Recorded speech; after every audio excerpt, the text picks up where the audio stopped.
Hello and welcome to the sixth installment of Armanino's PPP Forgiveness webinar series.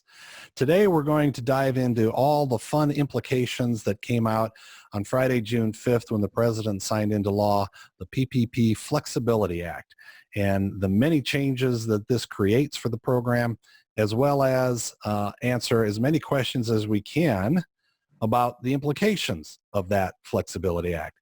Some of those, got to tell you right now, not going to be able to answer with clarity because there isn't clarity. But where we have it, we'll do our very best to give you the information so that you can continue to be educated about this forgiveness process for the PPP loans. My name is John Sweisberger. I'm partner in our business outsourcing services practice at Armanino, joined again today by my partner, Jen McCabe, and compatriot in everything to do with flexibility and forgiveness. So, Jen, shall we dive in? I'm ready. All right, let's talk about the major changes in the forgiveness program that came about from the Flex Act. The two big ones at the top are really what we're going to focus on the most, and that is the change in the length of time that borrowers now have to use their PPP money. Originally, 8 weeks. Now you have the option to go to 24 weeks if you're not going to be able to use all or most of your PPP funds in the original 8-week window. We'll come back to that here in a little bit. The other major change is the change in the amount of the spend that has to be used on payroll. So that, if you'll recall, was a bright line of 75% of all spend money from the PPP loans needed to be used on payroll costs. And then in middle of May, when the SBA came out with the application for forgiveness, we learned that no, it wasn't a bright line at 75%. It was actually going to be interpreted as a sliding scale, meaning if you were below 75%, we would gross up your payroll costs, in effect limiting the non-payroll costs till your ratio was actually 75%. Then along comes the Flexibility Act, which made that line 60% because an awful lot of people were saying we're not going to be able to make 75%. So now it's at 60%. And again, it was written as a bright line. And again, the SBA came out and said, well, no, we're still going to do the sliding scale. So even if you're at 50%, it's okay. They didn't word it real clearly, but that's the case. So it is now a 60% payroll threshold with limitations to the non-payroll costs in order to get to the 60% ratio if you're not able to do that with just your payroll costs. Okay, those are the two big major changes, but there's a number of others that are significant enough that we really need to spend some time on them. The first being the safe harbor restoration date. So if you'll recall from our earlier webinars, there's the reduction factors and there's the safe harbor from the reduction factors, which meant that if by a certain date, which was June 30th, you had restored your FTE count or restored your average salaries or hourly wage on an individual by individual basis to where it was at a point in time, then that reduction factor goes away. They moved that date with the Flexibility Act from June 30th now out to December 31st of 2020. So we'll talk about what that means, we think, here in just a minute. The other thing as it relates to reduction factors was they expanded the use of exclusions. Okay. Earlier, they had come out with guidance that said, if you had had an employee who you had terminated for cause, if you had an employee who had resigned and you had not backfilled the position, or you had an employee who had asked for and received a reduction in their work hours during the covered period, then you could exclude those positions from your baseline period FTE calculation. They've now expanded that to include those three as well as two more reasons why you can reduce your FTE reduction factor baseline period. One is you were unable to find qualified employees to hire back into those positions, or two, you were unable to restore your business to where it had been on a comparable level of activity basis because of health guidance that precludes you from being able to do that. For example, social distancing at a restaurant and things like that. So there's now 5 ways that you can lower your FTE reduction baseline as a result of the Flexibility Act. And then the final 2 changes are payback period on loans. Remember, there is a loan component for that piece which is not forgiven. The payback period on new loans is now a 5-year payback period. New loans meaning those loans that the SBA gave approval to on or after Friday, June 5th. All existing loans, which is the vast majority of loans, issued prior to June 5th, remain at a 2-year payback period, subject to the bank and the borrower expressing a mutual willingness to extend that term beyond the 2 years. But that is a mutual agreement. It is not required. And then the final thing is the payroll tax deferral that was outlined in the CARES Act originally in Section 2302 used to limit payroll tax deferrals only to those businesses that had not yet had forgiveness for their PPP loans. Up until such time, you could take the deferral. Once you'd had it forgiven, you could no longer. That rule has been taken out, and we'll kind of touch on that here again in just a minute. So let me bring in Jen now. Jen, welcome. Hi there. Let's explore what this all means. And I think the best way to do that is through some FAQs, because believe me, we've done a bunch of these and we've gotten these questions time after time. So let's see if we can hit the highlights here. And let's start with this covered period concept. My choices are now only 8 weeks or 24 weeks, or geez, I only needed 1 more payroll and I'd have used up all the money in 10 weeks. Can I just use that, something in between the 8 or 24 weeks? And you're going to have to add on to my answer, John, because my answer for most of these is I wish that I knew more about this. I'm imagining that the new application that comes out will either be one application that allows you to check a box for 8 weeks or 24 weeks, in which case it's not a sliding scale, or it might allow a sliding time period, or they're going to leave the 8-week application as it is and give us a new application for 24 weeks. And until we see that application, we just don't know. Yeah, right now it's written as a binary. You have the option to choose 8 weeks if you'd like, but you have 24 weeks if you'd like. And there's no guidance whatsoever that's been issued on being able to choose anything in between, even though that creates a lot of challenges. In my example of somebody who's pretty much exhausted their PPP money in 10 or 12 weeks, do they have to wait now another 3 months plus before they can even begin to apply? And what does that mean to the various reduction factors? Are they handcuffed and unable to make adjustments to their business because it will have a profound effect on their forgiveness amount? We don't know the answer to that, but it's obviously a very critical question for an awful lot of borrowers who are stuck with, I'm not going to have money to continue to pay those employees after I've used up the funds, in which case I'm going to have to lay them off. That brings in reduction factors. What does all this mean to me? This is a very, very significant question for a large number of borrowers.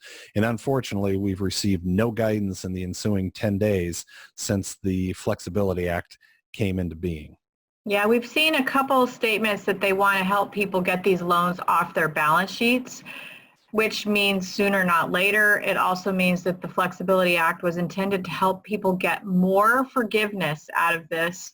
But if you look at 24 weeks, there's a possibility that it does the exact opposite. So they're hopefully busily writing it for us as we record this on June 15th. Let's hope. Okay. Related to the 24 weeks, geez, I had used up most of my money in 8 weeks. Now I've got another 16 weeks. Can I apply for more PPP money, Jen? That's a no. That's an absolute no. I'm sorry. The loan application didn't change. The loan application is still for the same amount of money. So if you've applied for the amount that you could get, that's all you're going to get. And the banks have submitted their paperwork, and there's just no returning that horse to the barn. Okay, well, maybe I can look at it a little bit differently. There's this whole $100,000 compensation per employee cap, right? That applied to the loan application on the front end. It applies to the forgiveness application on the back end. You can't take credit for an employee being paid more than $100,000. You get to include up to that amount for any employee, which meant it was real easy math in the 8-week scenario. There was a max of $15,385. That's 8/52 of $100,000. That was easy, but now I've got 24 weeks. Does that mean that max compensation triples from the 15,385 up to 46,154? And the answer is maybe. It just doesn't make sense, though, to me.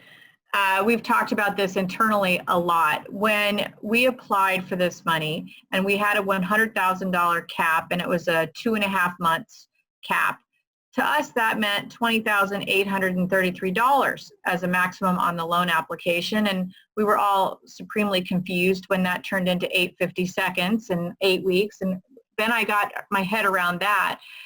I'm not sure that it makes sense that they would raise it. They might raise it to $46,000. Then what we'll all have to wrestle with is now we've used all of our PPP money on this one person, and so it's going to affect the FTE reduction. And it may not be a good strategy even if they allow us to do it. Again, I've got to see that application. I'm dying to see it. Yeah. If we were betting, I think we'd bet that it stays at 15,385, but the house gets money a lot of times too. So we'll just see what happens with that. Stay tuned. We do not have a clear answer on that any more than we have a clear answer on number one. And speaking of unclear answers, let's go to the reduction factors and the safe harbor concept. Remember that if we had restored FTEs and or restored salaries to their February 15th level by June 30th, that's been moved now to by December 31st. So is that an at December 31st or sometime between now and December 31st? So I'm going to answer it like a sane person would. It doesn't make any sense that they would hold every PPP borrower in the United States of America to this one date, whether it's June 30th or December 31st, and say, hey, everybody who got a PPP loan on December 31st, you have to have restored your FTE to get safe harbor. It just doesn't make sense from a business perspective. And when you think about December 31st and how that might not be a good date for a lot of businesses that aren't working that week, it doesn't make sense. It's probably going to get clarified that the language in the acts, the CARES Act in particular, that says no later than this particular date needs to be clarified. At the moment, the loan forgiveness application we have in hand, the one that's for 8 weeks, says on June 30th, and it's a point in time that you would restore, and it just doesn't make good business sense. So when I say I'm going to answer it like a sane person, I'm going to say that I hope they clarify that this is no later than that date. And if you have restored your head count no later than that date, you might be able to get safe harbor. And then we still have a whole bunch of other decisions to make. If you don't think you're ever going to get there because your business is not going to recover in 2020, you may as well submit your loan forgiveness application. So this is probably the most important question they have to answer, in my opinion. I completely agree.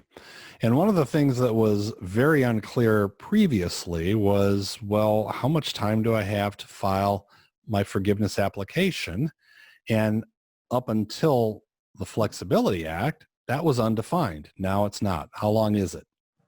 Right. It is now defined clearly as 10 months after the last day of the covered period that you select. So if you select a 24-week loan coverage period, you have 10 months after that date to submit your application.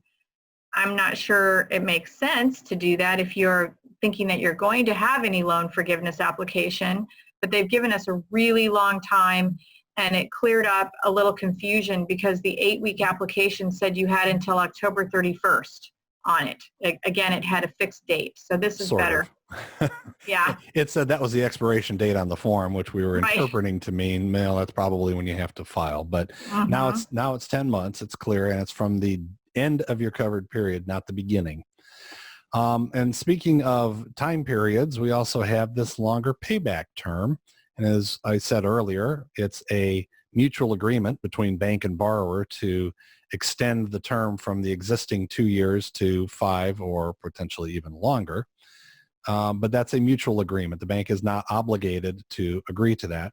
But here's the question. Should I ask my bank to redo my loan docs now to reflect that longer payback term? My answer is no. First of all, if you got your loan and you have a 2-year period, and now hopefully the Flex Act really is flexible and you really do get more forgiven, what we're thinking is that the loan amount is going to be very tiny, and it might not at all be worthwhile going back and redoing loan docs, and your bank doesn't really want to do it. I mean, this is not a lucrative product for your bank. So I would sit tight as is and go with the 2-year doc that you've already got. Yep. Let's wait and see what happens with forgiveness, because if everything's forgiven, you don't need any redo on your loan term. Okay. Last question around the Flex Act, Jen, and I know this is one of your favorites, and that is the payroll tax deferral option. Talk about why that's so valuable. So they really confused this, and payroll processors made it even worse in the beginning. Remember, there was a lot of confusion about whether or not you could defer 6.2%, the employer portion of Social Security, if you were going to get a PPP loan. And they've clarified it a couple times and now made it even more clear. You can defer 6.2% whether or not you have a PPP. And if you have a PPP, there is no longer a limitation on the time that you can defer your taxes. They were coming back and saying, okay, well, up until you're forgiven for your loan, you can defer tax. But they've now said, oh yeah, these two things don't overlap. They've clued in, because remember, this part of the payroll spending that you do isn't allowable or forgivable PPP spend anyway. There's no overlap. There never was. So if anybody listening is still hesitating about deferring payroll tax, please do it right away. Brilliant. Thank you, Jen. Appreciate that. What a lucrative option, essentially a 0% 18-month loan. Not a bad deal as far as loans go. So don't prepay if you don't have to. That's right. Remember, that tax isn't due until, I should have said this again, December 31st, 2021 and December 31st, 2022. So if you defer it, you pay half of it in 18 months and the other half in 30 months. And they're saying, the way it's worded anyway, is that that tax is simply not due. So don't pay it if it's not due. Sounds like a sweet deal. I wish we could do that with our income taxes. Okay, let's spend a few minutes answering questions around forgiveness math. Okay, this is something that we literally get hundreds of questions about. What can I do? Is this included or excluded? Can I count this? Can I not count this? How does all this stuff work? We want to try to answer a few of those questions here over the next couple of slides by just kind of going through a refresher on what the forgiveness math program is all about. So let's start by saying, all right, as we all should know, there are 4 primary buckets of spend available for forgiveness. That is payroll costs, interest on mortgage payments, rent and lease payments, and utility payments. Okay, those are the 4 categories everybody's pretty familiar with. Add them all together, that becomes your gross forgiveness amount. From that gross forgiveness amount, then, we have to go into the reduction factors. So the first one is the salary and hourly wage reduction factor, which is a dollar for dollar reduction against the gross forgiveness amount. This is where it gets really, really complicated, because you've got to do this on an employee by employee basis. First, you have to decide who's in the equation, who's not in the equation, right? So just real quickly on that, in the equation is anybody who was paid less than $100,000 on an annualized basis in every single pay period in 2019. If in any one period it annualized to more than $100,000, you don't include them. You also include everybody you hired in 2020, no matter what their salary was. Okay, those are the people that you then are dealing with as far as the salary and hourly wage reduction. And there's a whole complicated process I'm not going to go into right now, but net, this is a very hairy area and has to get calculated employee by employee, then added up to become what you ultimately subtract from the gross forgiveness amount. Okay, so that's step one of reducing your gross forgiveness amount.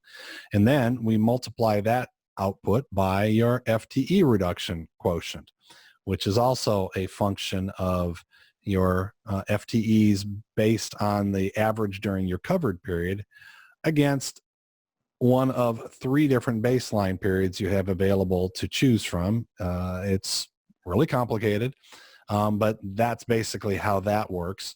And as I mentioned earlier, there's also a safe harbor against both of these reduction factors that, as we've explored, isn't real clear yet exactly on how that's going to apply for anybody in either the 8-week or 24-week scenario as it stands right now. Hopefully we'll know more soon. But you do that bit of math work right there, and that becomes your modified forgiveness total. Great, all done. That's what I need, right? Wrong, not yet all done. There's also, as I said, this graduated forgiveness amount based on your payroll cost and the 60% threshold. So you've done all this math. Now you need to do that math, which is take your payroll cost and gross it up, meaning divide by 0.6. That gives you an alternative forgiveness total, and you're obligated to choose the lower of the two, either the modified one through all that complicated math and the reduction factors, or the alternative one through the much more simple take payroll cost and divide by 0.6. Hey, John. Yeah. Stop for one sec here. I get asked a lot, what are they trying to do? And when we talk about this 60% gross up, it is back to, as you said earlier, 60% of what you're forgiven for must be payroll, not 60% of your gross loan, but 60% of the amount they decide to forgive you for has to be on payroll. So you may spend less than you got given in your loan, but 60% they want you to use on payroll. And then on this modified forgiveness total that you just took us through, and you talked about salaries that are reduced and which ones are in and which ones are out. What's interesting is the ones that are in the reduction formula are people you don't pay that much money. And they are reducing your forgiveness if you cut into people's wages who don't make that much dough. So that's why they're doing it that way. And then of course the FTE reduction is just because they're trying to make you keep people employed. So the why of it is important as you're going through the logic. When you can't figure out what you're doing, stop for a minute and go, okay, what is it supposed to do? Why are they doing it? And that will help you understand all of these complications, I think. Anything that helps us understand all these complications is welcomed. Let's dive into the 4 buckets, Jen. Spend a little bit of time explaining kind of what's in, what's out on each of those 4 categories of spend. And we'll start with the big one where all the questions seem to come, and that's payroll costs. So why don't you walk us through this, Jen? Right. And as people are seeing this, I won't read this list. I'm going to focus a little bit on what's not included, because what is included is very simply gross payroll that you pay employees plus the employer cost for fringe, for group benefits. That's it. And so when you start getting tricky, the answer is often no. And the other rule with payroll is that it needs to be something that is paid and incurred. That's the language. And John, please interrupt me if I ever get unclear here. But paid and incurred in your covered period means no, you shouldn't include the 2019 pension that you accrued. That's not something that was incurred in your loan coverage period. And no, you should not prepay bonuses for December 2020. That's not incurred in this period either. And you can't include that accrual, say, for your year-end bonus because you're not going to pay it in this period. So anytime that you start getting a little tricky, it's probably going to be a no. It's a little simpler than most folks try to make it. We get a lot of questions about union dues, and inside the union dues there are health benefits, and those are to be included, but the other stuff is not. The sheer dues is not something that can be included. Self-employed health insurance costs trick people all the time. If you are self-employed and you file a Schedule C, if you own an S Corp or an LLC, those are called pass-through entities. And the reason is that everything from that company passes through to you and shows up on your 1040, just like a Schedule C person. You cannot deduct your self-employed health insurance, and in some cases, some of the retirement stuff that's profit sharing, because it shows up on your personal tax return, not on your business return. The PPP is a business loan. It is not for personal 1040 stuff. It's for your business, and that's the logic between excluding those things. Let me spend just another second, Jen, on the incurred and paid thing and try to make it a little bit clearer for people. Anybody, any expense that's an authorized expense that is both incurred and paid in the covered period should absolutely be included, up to, obviously, the cap on the compensation. On the front end, at the beginning of your covered period, any expense that was incurred prior and related to the amount that was paid during. So what do we mean by that? You got your money on April 23rd and did a payroll on April 25th covering the period of April 10th to April 24th. Yes, incurred prior to, paid during, that's good. But going back to pre-existing 2019 liabilities like the profit sharing contribution, no, that's not too cool. So that's not allowable. But incurred on the front end, paid during, then that's fine. On the back end, incurred during, paid after, also allowable. Okay, so for example, my covered period ended on June 10th. I pay twice a month. I pay on the 15th and the last day. So I paid on May 31st, and then I pay again on June 15th. I incurred June 1st to June 10th during my covered period. I paid outside the covered period on June 15th. That's acceptable too, that incurred amount, not the full amount, not the June 1st to June 15th, just the June 1st to June 10th period in that example. Okay, so on the front end at the beginning, you paid it during the covered period for something you had just incurred. That's okay. On the back end, you incurred something that you paid afterwards. That too is okay. And everything in between, incurred and paid. Okay. Right. They're doing their best to help you with payroll costs and get a lot of payroll costs into your formula. That's what you're talking about there is the alternative pay period too sometimes, and we won't go into this in this webinar, but you have options to get a lot of your payroll covered in this period. They've been very flexible about it already. Absolutely. They're trying to make it as complicated as it is. They're trying to make it easier for people, believe it or not. Let's hit the non-payroll costs, and let's start with the mortgage interest, Jen. The big trick here is that the mortgage has to be on your business property. So if you're self-employed, this gets tricky. Don't get tricky. Just consider it for the warehouse that your business owns or the building that your business is in. And remember, the mortgage is allowable, but only the interest is forgivable. So I always try to tell people use allowable terminology and forgivable terminology. Only the interest is forgivable. Okay? Now, you can have a loan, a business loan on business property.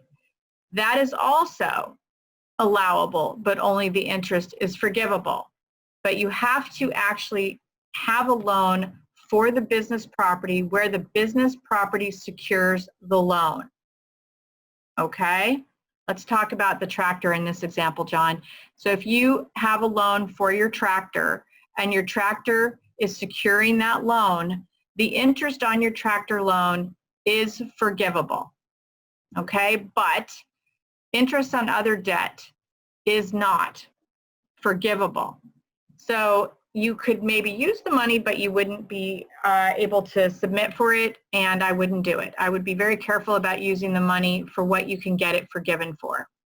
Yeah, so you're going to need to be very clear with an amortization schedule that shows, yes, this amount went to interest, this amount went to principal within this payment.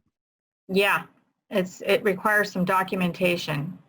And how about that bottom one there, interest on a line of credit? That is excluded. It is Why? not for business. You could use that line of credit to finance payroll, but they're giving you money for the payroll.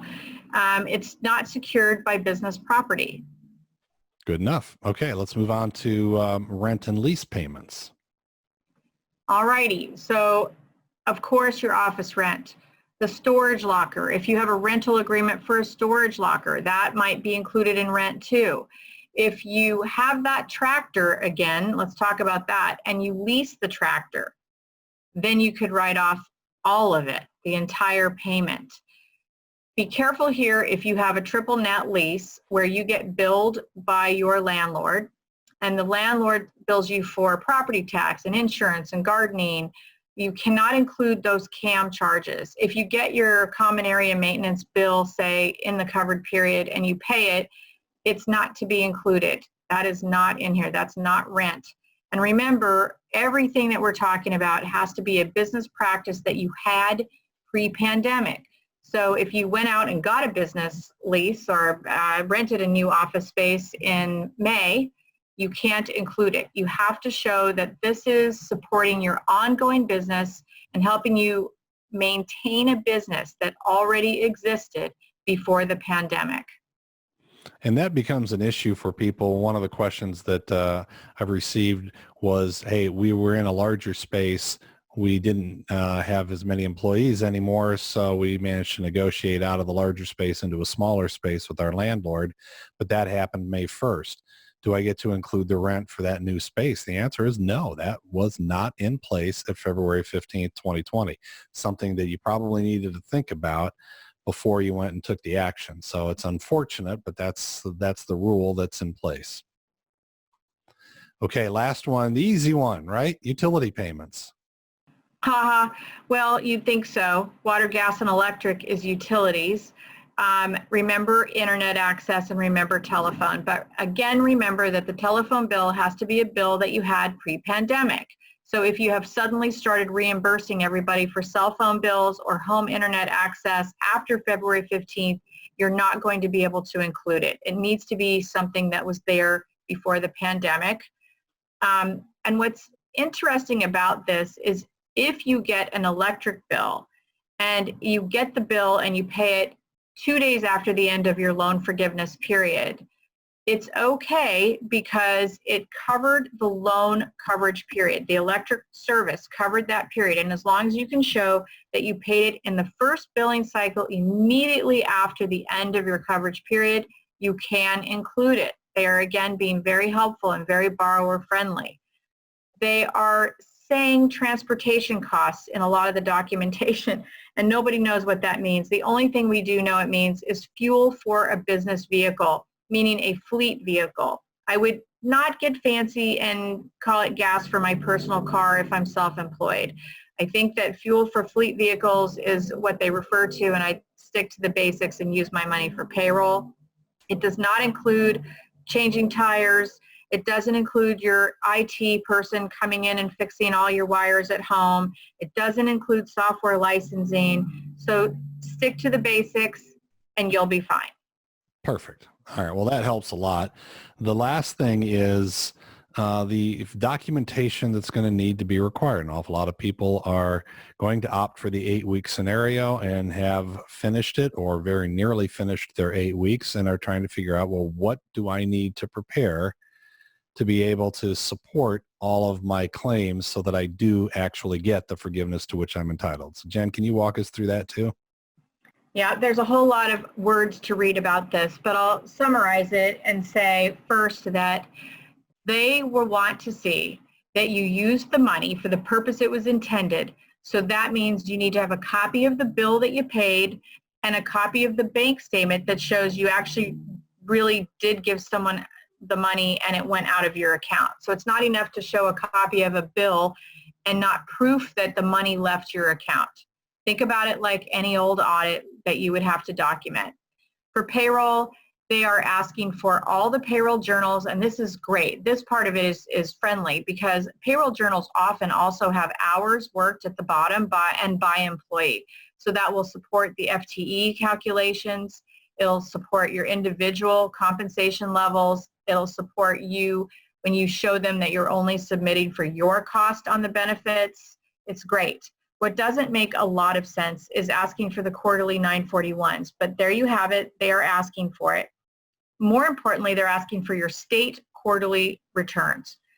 Those state returns usually list each employee you pay and the last four of their social security number, which you now have to put on your forgiveness application.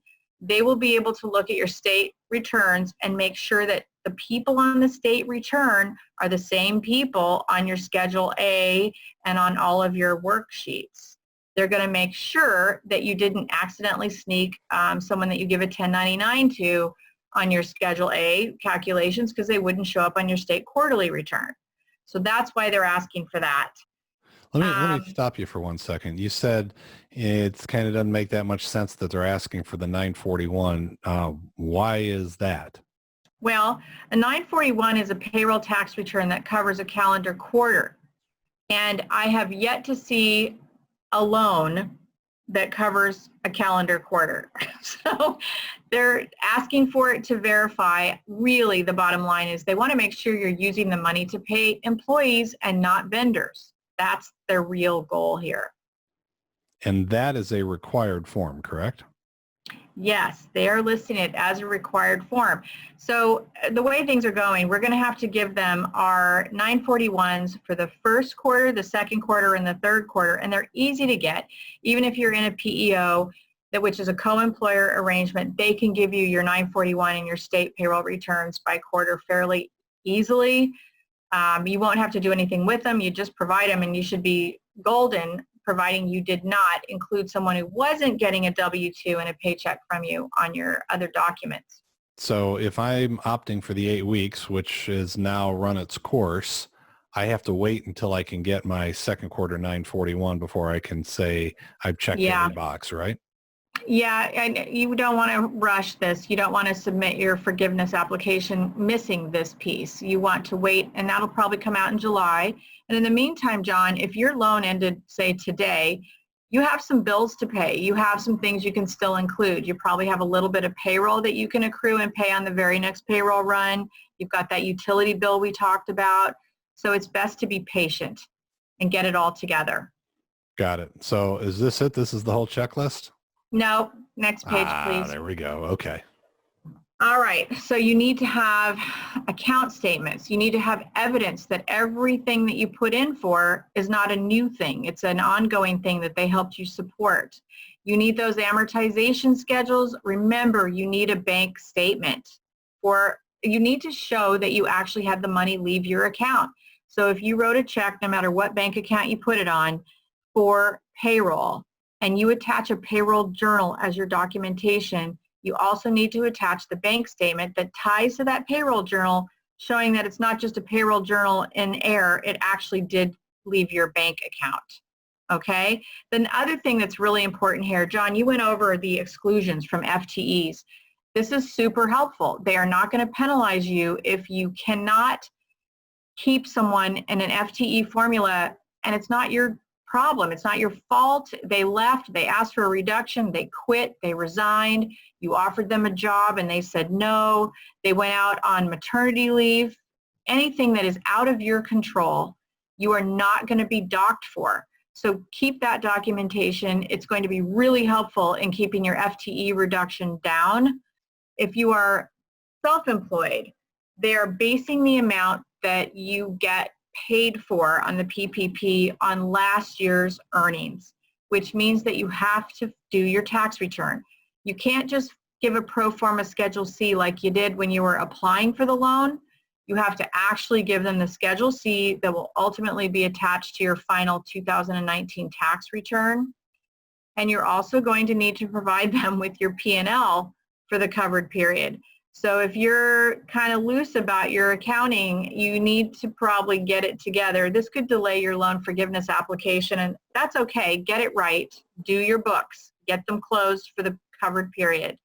And then the last thing is, the application itself has many places that you have to sign and initial and attestations you have to make.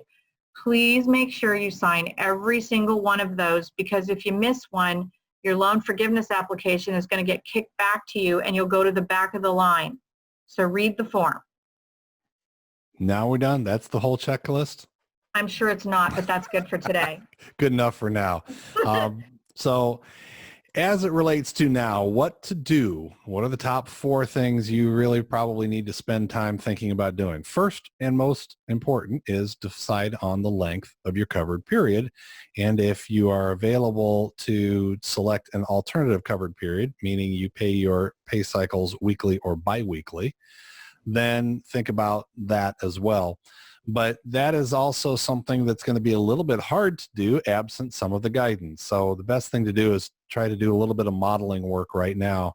You don't want to find that, for example, you would have been better off at 8 weeks than choosing the 24 weeks and learn that at about week 12 when it's too late. So do a little bit of modeling on what your business is going to look like and think about what makes the best sense for you in your unique situation as it relates to the length of your covered period, whether it's 8 weeks or 24 weeks, and hope and pray that somewhere along the line soon we get some guidance that says, or you can pick something in between. But absent that, you need to do some modeling there.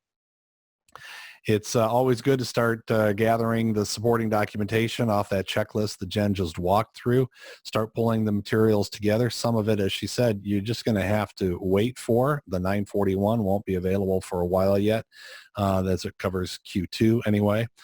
In addition, those payments that you make somewhere after the end of the covered period, you're going to have to be able to document that those payments were made, and some of those won't get made until July as well. So there is no rush. Remember, there's no prize for being first in line here, other than you just have the satisfaction of not having to think about these webinars anymore.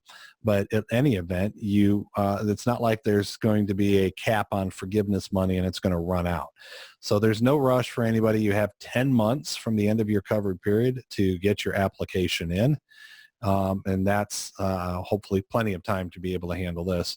And of course, throughout, we will be updating the information through these webinars, through our FAQs that are all up on the Armanino website at www.armaninollp.com. Encourage you to check that regularly, because we will be updating this information very currently once we get additional guidance. Jen, any last words?